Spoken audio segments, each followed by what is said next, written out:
Before reciting the Srimad Bhagavatam, which is the very means of conquest, one should offer respectful obeisances to the personality of Godhead, Narayana, unto Narayana Rishi, the supreme human being, unto Mother Saraswati, the goddess of learning, unto Srila Vasudev, the author. Nashtaprayeshu bhadreshu nityam bhagavata sevaya bhagavati uttama shloke bhakti bhavati naishtiki. By regular attendance in the classes of the Bhagavatam and by rendering of service to the pure devotee, all their struggles is almost completely destroyed, and loving service unto the personality of Godhead, who is praised with transcendental songs, is established as irrevocable fact. Om Jnana-Vinandasya Jnana-Jana-Shalakaya Chakshurunmilitam Yena Tasmai Shri Gurave Namaha. I was born in the darkness of ignorance, and my spiritual master opened my torchlight of knowledge. I offer my respectful obeisances unto him. Hare Krishna. Hare Krishna. Thank you all for being here this fine morning.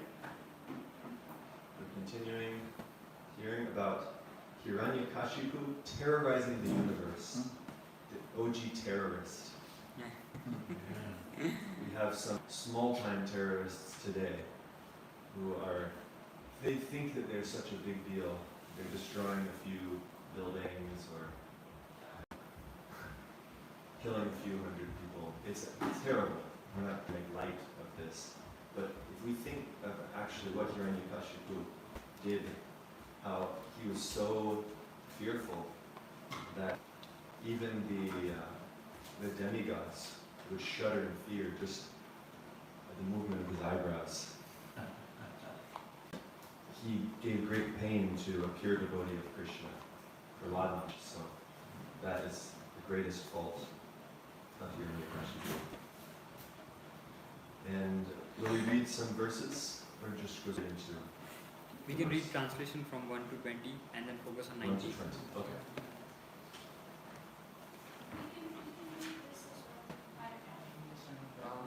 Yeah. Somebody, yes. We do that every time? Yeah, we do it, right? Yeah. So I'll read this summary. This chapter fully describes how Hiranyakashipu obtained power from Lord Brahma and misused it by harassing all the living entities within the universe. By severe austerities, Hiranyakashipu satisfied Lord Brahma and obtained the benedictions he desired. After he received these benedictions, his body, which had been almost entirely consumed, was revived with full beauty and a luster like gold. Nonetheless, he continued to be envious of Lord Vishnu, unable Lord Vishnu's having killed his brother. Hiranyakashipu conquered everyone in the 10 actions and the 3 worlds, and brought all living entities, both demigods and asuras, under his control. Becoming the master of all places, including the residence of Indra, whom he had driven out, he began enjoying life in great luxury, and thus became mad. All the demigods, but Lord Vishnu, Lord Brahma, and Lord Shiva came under his control and began serving him. Despite all his material power, he was dissatisfied, because he was all satisfied with him, and they cursed him with determination. Eventually, all living entities within the universe, represented by the demigods and sages, prayed to the Supreme Lord for relief from Hiranyakashipu's rule. He informed the demigods that they and the other living entities would be saved from the fearful conditions created by Hiranyakashipu. Since Hiranyakashipu was the oppressor of all the gods, the followers of the Vedas, the cows, the Brahmins, and the religious saintly persons, and since he was envious of the Supreme Lord, he would naturally be killed very soon. Hiranyakashipu's last exploit would be to torment his own son Prahlad, who was a Mahabhagavata, an exalted Vaishnava. Then life would end. When the demigods were thus reassured by the Supreme Personality of God, everyone was satisfied, knowing that the miseries inflicted upon them by Hiranyakashipu would come to an end. Finally, Narada Muni describes the characteristics of Prahlad, the son of Hiranyakashipu, and describes how his father envied his own qualified son. In this way, the chapter ends. So you read one by one? Each translation. The Muni continued. Lord Brahma was very much satisfied by Hiranyakashipu's austerities, which were difficult to perform. Therefore, when solicited for benedictions, he granted them, although they were rarely to be achieved. Lord Brahma said, O Hiranyakashipu, these benedictions for which you have asked are difficult to obtain from men. Nonetheless, O my son, I shall grant you them, although they are generally not available. Then Lord Brahma, who was infallible benedict, departed, being worshipped by the best of the demons, Hiranyakashipu, being praised by three diseases and stingy persons. The Hiranyakashipu, having thus been blessed by Lord Brahma, and having acquired a lustrous golden body, continued to remember the death of his and therefore be envious of Lord Vishnu. Hiranyakashipu, the conqueror of the entire universe, indeed the great demon conquered all the planets in the three worlds, upper, middle, and lower, including the planets of the human beings, the Gandharvas, the Gandharvas, the Kurtans, the Siddhas, the Charas, and the Taras, the great saints, Yamaraj, the Manus, the Dakshas, the Rakshasas, the Pitas, and their masters, and the masters of the ghosts and the Nikas. He left the rulers of all the upper planets where there are living entities and brought them under his control. Conquering the ghosts of all, he seized their power and influence. Hiranyakashipu, who possessed all opulence, began residing in heaven, his famous Mridanga garden, which is enjoyed by the demigods. In fact, he resided in the most opulent palace of Indra, the king of heaven.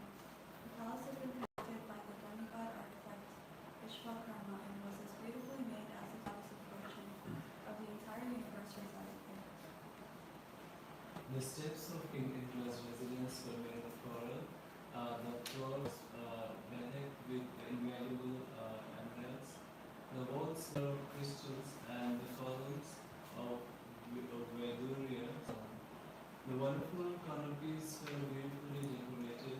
The seats were bedecked with rubies, and the silk bedding, as white as snow, was decorated with pearls. The ladies of the palace, who were blessed with beautiful teeth and the most wonderfully beautiful faces, walked here and there in the palace. Their ankle bells sang melodiously and saw their own beautiful reflections in the gem. The demigods, however, being very much oppressed, had to bow down and offer obeisances at the feet of Hiranyakashipu, who chastised the demigods very severely for no reason. The Hiranyakashipu lived in the palace and secretly ruled everyone. O my dear king, Hiranyakashipu was always drunk on strong-smelling wines and liquors, and therefore his coppery eyes were always rolling. Nonetheless, because he had powerfully executed great austerities in mystic yoga, all he was admirable. All but the three principal demigods, Lord Brahma, Lord Shiva, and Lord Vishnu, personally worshipped him to please him by bringing him various presentations of own hands. O Maharaj Yudhishthir, descend Pandu, by dint of his personal powers, Hiranyakashipu, being situated on the throne of King Indra, controlled the inhabitants of all the other planets. The two Gandharvas, Vishvasu and Tumburu, I myself and Vidyadharas, Apsaras and sages all offered prayers to him again and again just to glorify him. Worshipped by sacrifices offered with great gifts by those who strictly followed the principle of Varna and Ashrama, Hiranyakashipu, instead of offering shares of the oblations to the demigods, accepted them himself. As if in fear of Hiranyakashipu, the planet Earth, which consists of 7 islands, delivered food grains without being plowed. Thus, it was resembled cows like Surbi of spiritual world, or the Kam Dugdha of heaven. Yield sufficient food grains, the cows supplied abundant milk, and the outer space was beautifully decorated with wonderful phenomena.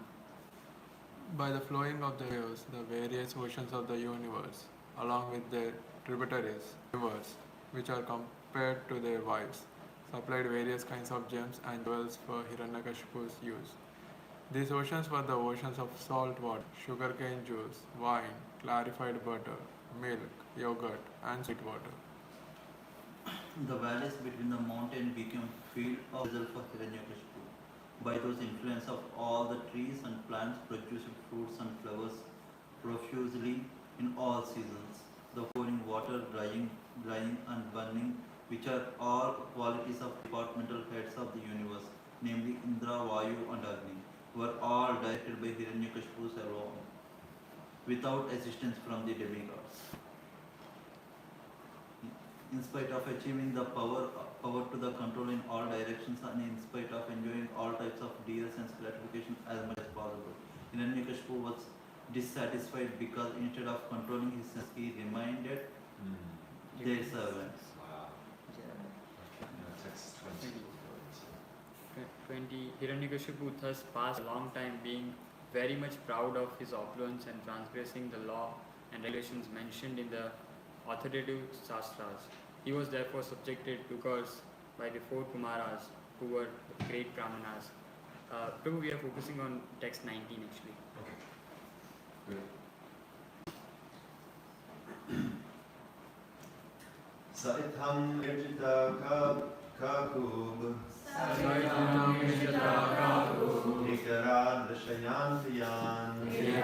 Vishayan Hopajosham Hunjano Natripyat Ajitendriyaha Sa yujita kaku.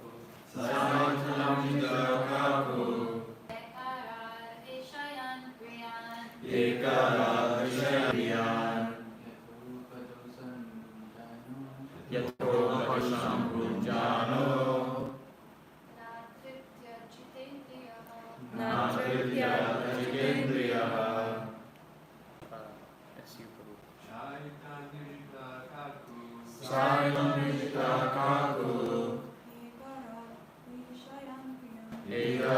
Visayan Priyan Yato Pajosham Bunjano Natripyadachendriya Saitham nirjita kubbe. Saitham Nijita Kaku Ekarad Vishayan Priya Yathopajosham Bhunjano Te Prayat Ajitendriya Natripyadachendriya. Okay, bro. Once again, please read the word for word. He, Hiranyakashipu, thus Nirjita conquered all the universe. Ekarat, of one emperor of the whole universe. Vishayan, material sense objects. Priyan, very pleasing. Ha, Upajosham, as much as possible. Unjana, enjoying. Na, did not. Adhirapya, was satisfied. Adhirapya, being unable to control the senses. And translation together, please. In spite of achieving the power to control in all directions, and in spite of enjoying all types of dear sense gratification as much as possible, Hiranyakashipu was dissatisfied because instead of controlling the senses, he remained their servant. Purport, Srila Prabhupada. This is an example of asuric life. Atheists can advance materially and create an extremely comfortable situation for the senses, but because they are controlled by the senses, they cannot be satisfied. This is the effect of modern civilization.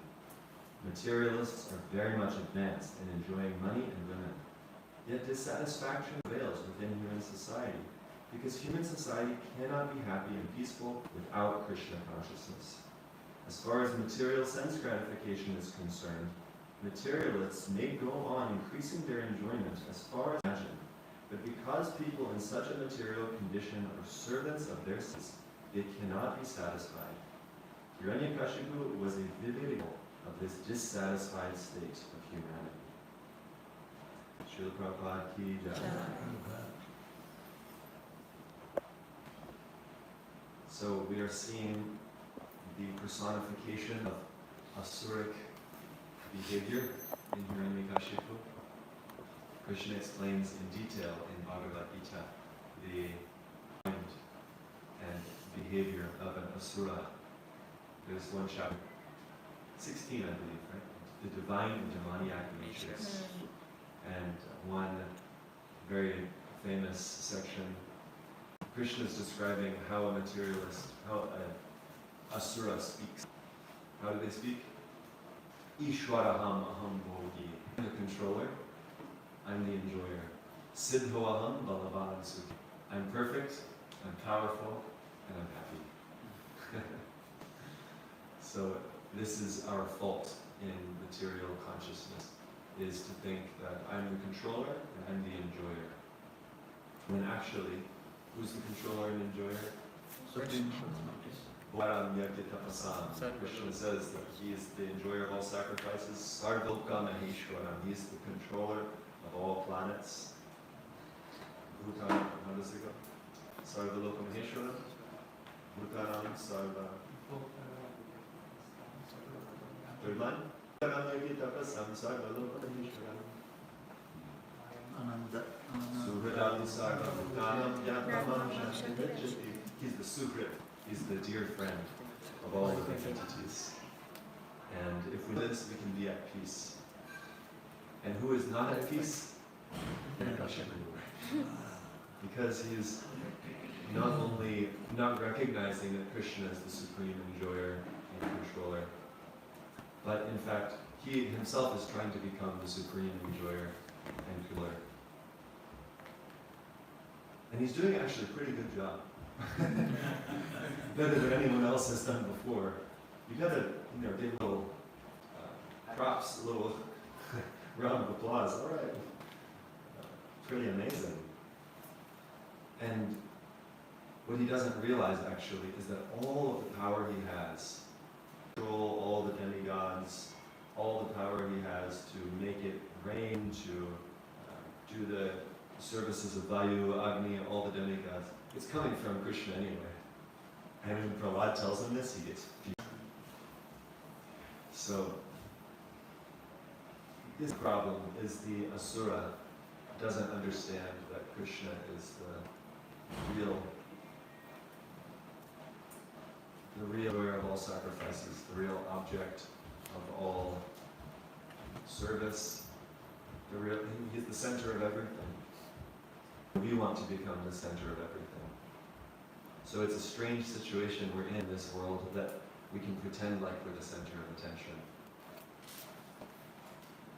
It's like we think we're the main character in the movie, right? You go to the movies and you see the heroic protagonist and you identify with them. Wow, how awesome, how beautiful. And they're so charming, charismatic, fearless. Some superhero maybe you watch. I remember when I first watched Spider-Man. Yeah, and I remember running around the house and jumping up on the couch, pretending to shoot webs like Spider-Man. We want to be the superhero. We want to be the main character. And our culture is actually trying to give us this consciousness actively. Yes, you are the main character. You are very important. Right? You go into any store, and how do they treat you? Yeah. You're so important. Even administration. Yeah. Yeah, that's how we distribute things.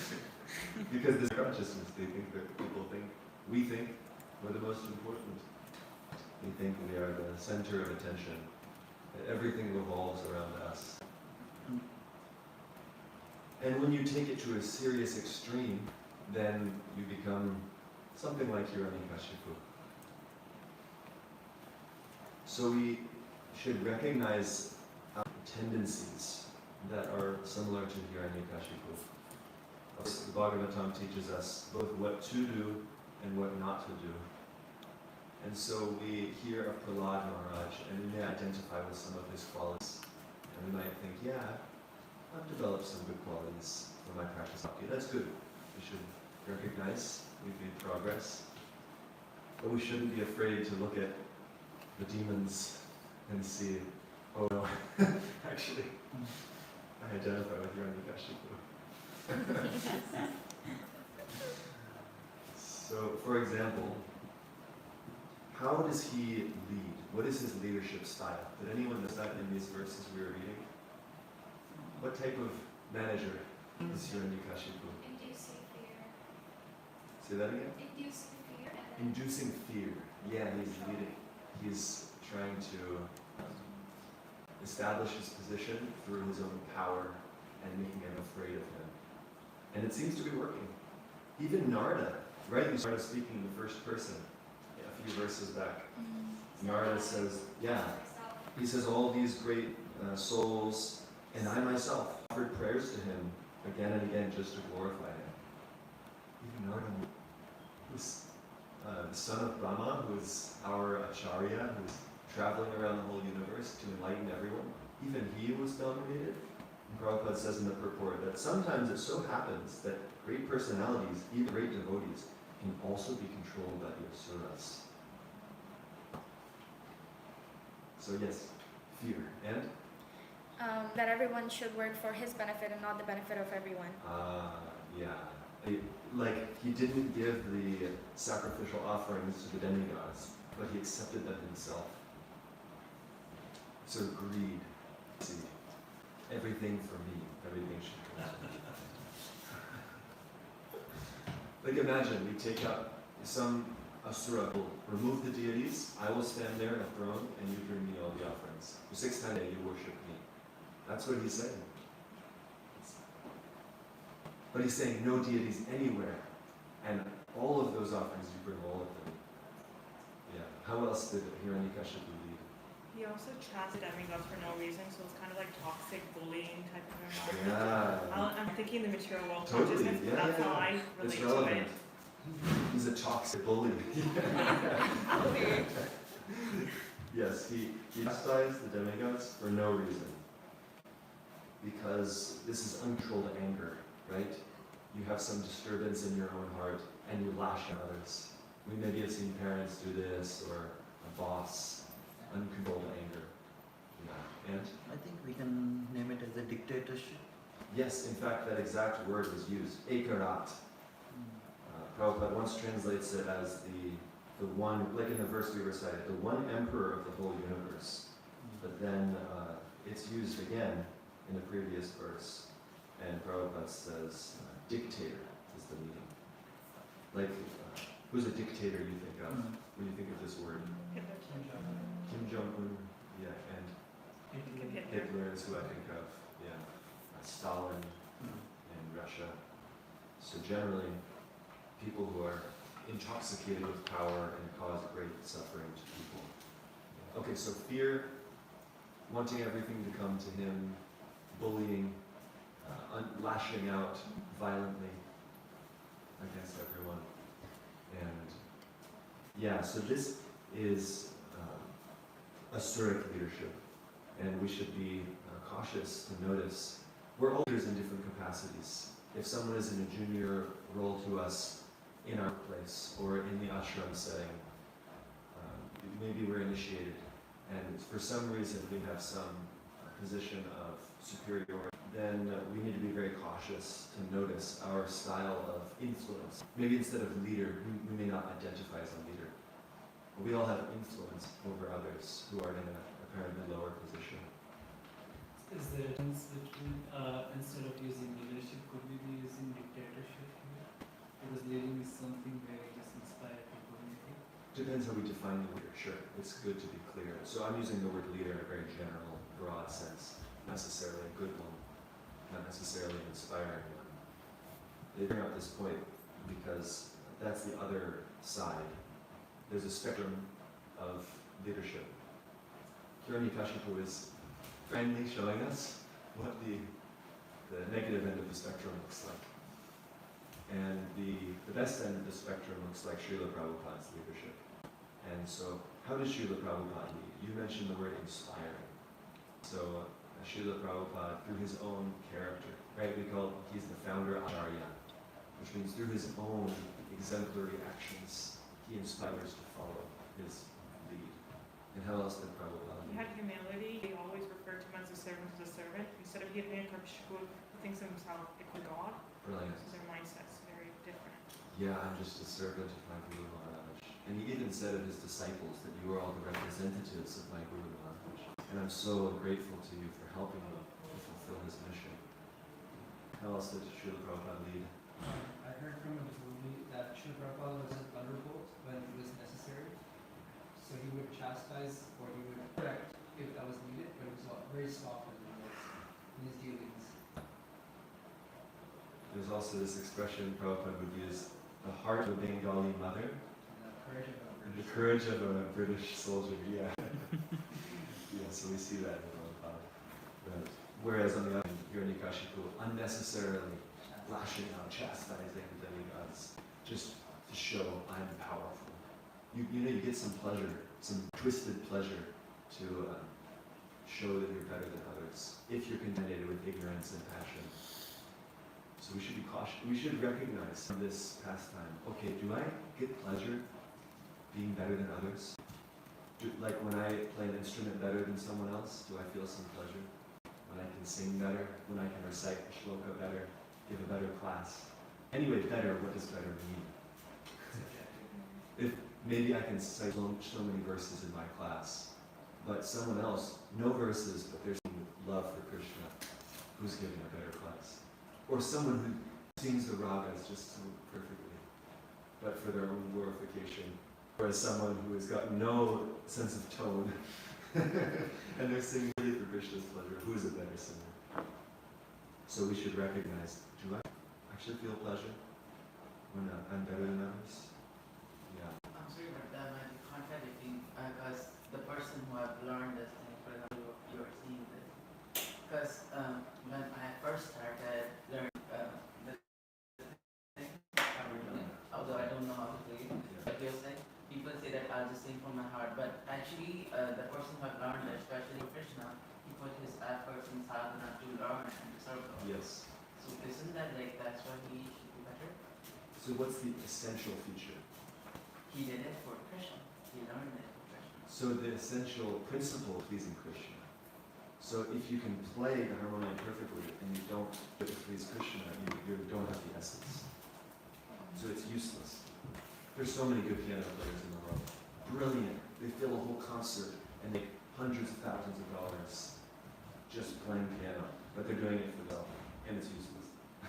Ultimately, it's getting them nothing. But someone who doesn't even know how to play, just can clap. You know, think of like simple. You go to Vrindavan, you see these widows, and they're simple, just singing from their heart, and that's unlimitedly better. Yeah. So back to leadership style. How else did Prabhupada lead? He said humility. He was inspiring. He set the example with his own behavior, and he was the controller of his senses. So this verse is specifically pointing out that Hiranyakashipu was in control. He was the servant of his senses. He was a goddess, whereas Prabhupada is a Goswami. Yes, brilliant. And I think also he will remove obstacles from his disciples. Whenever he saw like, okay, these people cannot do this, okay, they're not trying to do this. He was making life easier. He was facilitating their service. Like he would sign off his letters, your ever well-wisher. Non-envious, always thinking of the good of his disciples. Everyone.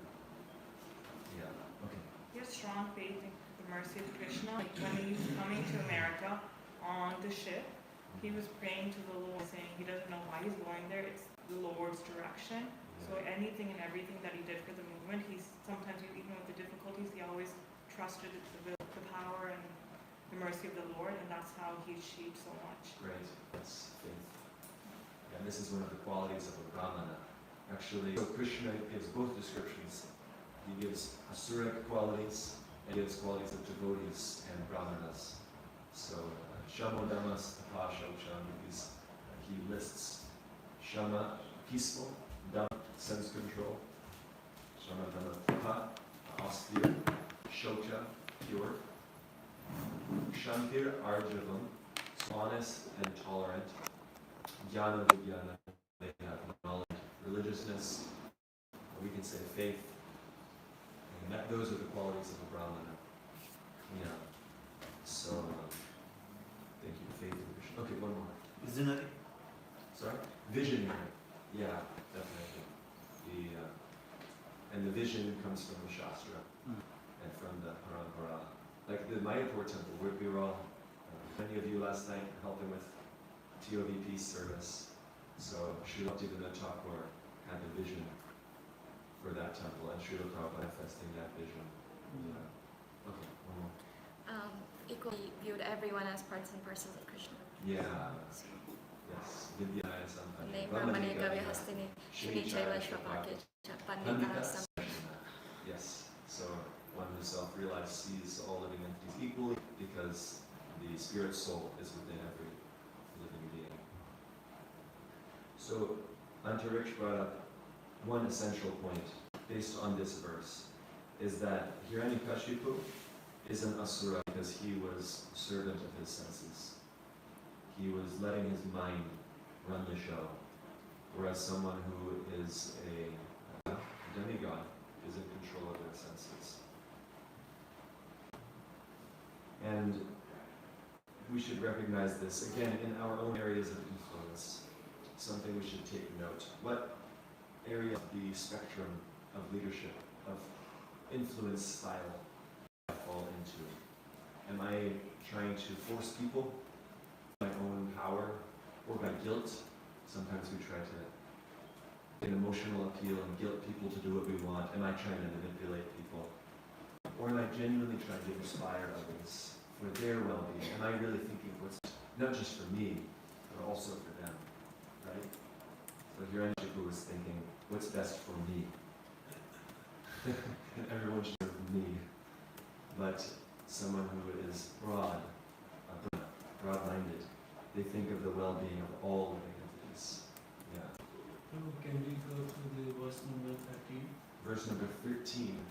Yes. Drinking liquors, eyes rolling. Yes.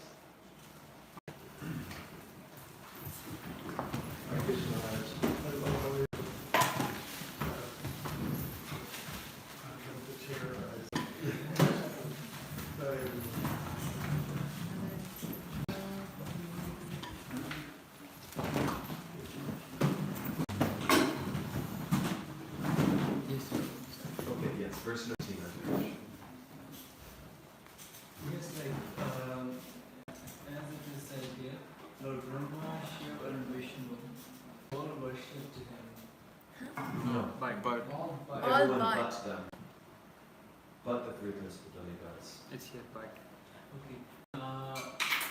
Lord Narad, he was a great devotee and he had good knowledge of Shastras too. Why was he terrorized? I mean, why did fear control him? We can't assume that fear controlled him. It may just be circumstantially. It was most favorable to just go along with it. Okay, yeah, Namo Hikashikuaya Namaha. We can't assume that Narada was controlled by fear. Because anyway, Narada is an eternally liberal soul. He must have been doing this somehow to facilitate his service. I can't say for sure. It's like Kamsan deity, Kamsan Vasudev. Vasudev was just going with the flow, trying to appease him in that moment, but he also worked his to become optimal. This now maybe also is. Yeah, and even Narada Muni in Krishna's pastimes facilitates the killing of Krishna's brothers. Right? He says, let's kill them faster so Krishna can come. So we can't understand the mind of Narada Muni. Well, the Acharyas tell us there that Narada Muni was so eager to see Krishna, to have Krishna appear, that he wanted to speak. And also there's a backstory to those older brothers of Krishna, why they were killed. So there must be some greater part of the story that we're not aware of why Narada Muni was doing this. Maybe I misunderstood. Maybe in one of the texts it was mentioned that Shiva and Brahma, they were controlled by him. Not that I know of. It says very clearly here that they did not worship him. Yeah.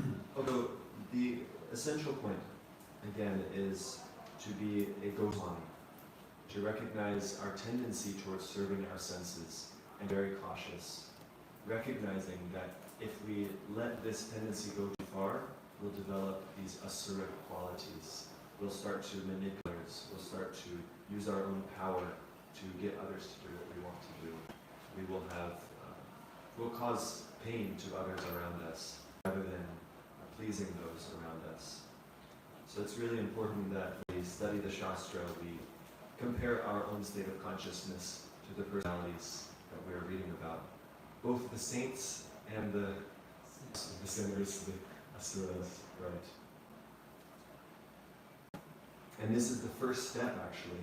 Srila Rupa Goswami says in the Nectar of Instruction that controlling our senses is so important, so essential, and that if you can just do this one thing, if you can control your senses, you can become a spiritual master fit to make disciples all over the world. Wow. If you become a Goswami. And you don't have to wear saffron to become a Goswami. It's an intellect. And very easily we can control our senses. How? Rupa Goswami also tells us. How do you easily control your senses? Yes? By? The three. Yes, that's the analysis, is we should control our tongue, belly, genitals. But specifically the tongue. Yeah.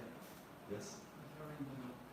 By serving the Lord, yes. And the one verse says, Sevan mukya hi jivado, that starting with the tongue, then we can learn to actually see Krishna. Jiva, so by tasting prasadam and by chanting Hare Krishna. That's how Prabhupada describes. We take the medicine of prasadam, and our diet is prasadam, and our medicine is chanting Hare Krishna. Yeah, I was going to say the same thing, by engaging our senses and serving the Lord. Yes, Shikena Hrishikesha Seva. Yeah, so Krishna is the controller of the senses, and when we use our senses in the service of the master of the senses, Sarvopadi Vinirmuktam, we become free from all our upadis. I'm American, I'm Indian, I'm Chinese, I'm male, female. And we realize Gopi Bhartu Dasan, Gopi Bhartu Padamalayo Dasa Dasa Nudas.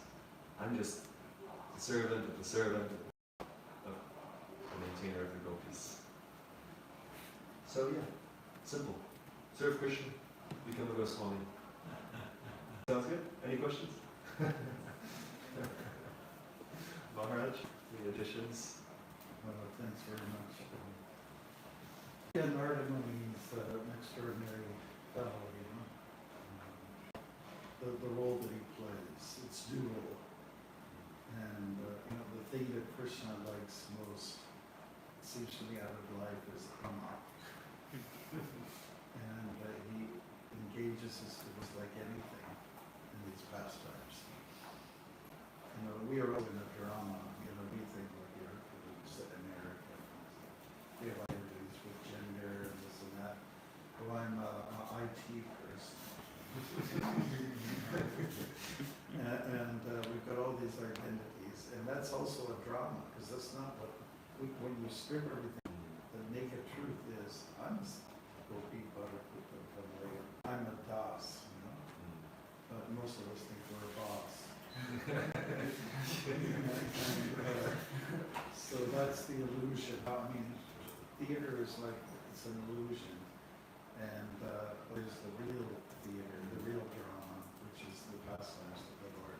Engages his festivals in these pastimes. Yeah. But I was quite interesting. Narada, when he likes to accelerate the pastimes. Let's get on with the show. That kind of mood, you know. Come on, the Lord to come, you know. You know, it was very interesting. He's just interesting. And have you ever been to Narada Falls? No. Yeah, there's in the state of Washington. There's a big mountain, and we took the youth cluster up to the top. Most of them were Floridian kids. They'd never seen snow before. So we drove all the way up to the top where there's snow, you know? And that's myself and another devotee. We decided to walk down as far as we could. And right up there is something called Narada Falls. So they have this flag there, Narada Falls, and explains that this is named after a wooden stick. Wow. Yeah. So, if I'm not mistaken, it says something about it was able to travel through the different planetary systems, you know. Wow. So so it's named after him. And it's wonderful falls. It goes like it cascades a little bit. It's at a level and then it comes down to another level. It's a gorgeous thing. So Let's do a Bhakti Academy trip. yeah. Yeah. So like waterfalls, they're always people are mystified by them. So I think they get mystified by those waterfalls and also Mridanga, the way he falls with his pastimes. I just want to say, I haven't been with you this morning. Our program has been very different with Nityananda. And we've been on a fundraising program with the TFEP. So we were at Niagara Falls yesterday. And after we did the fundraising, which was a good amount, we just had to sneak over to see the falls. So they have all 100 lights on the falls at night and fireworks. So if you think everyone's sleeping, so we got a little thrill, and then we already got some ideas for my work by seeing all of this. Yeah, so I wanted to say that, and if it's all right, I just have another announcement. Jay Shree's not been doing well, and Vishaka and her husband have been up for all hours looking after him. He's a little stubborn, He didn't want to go to the hospital, but we brought him there anyways. I don't know the details after that.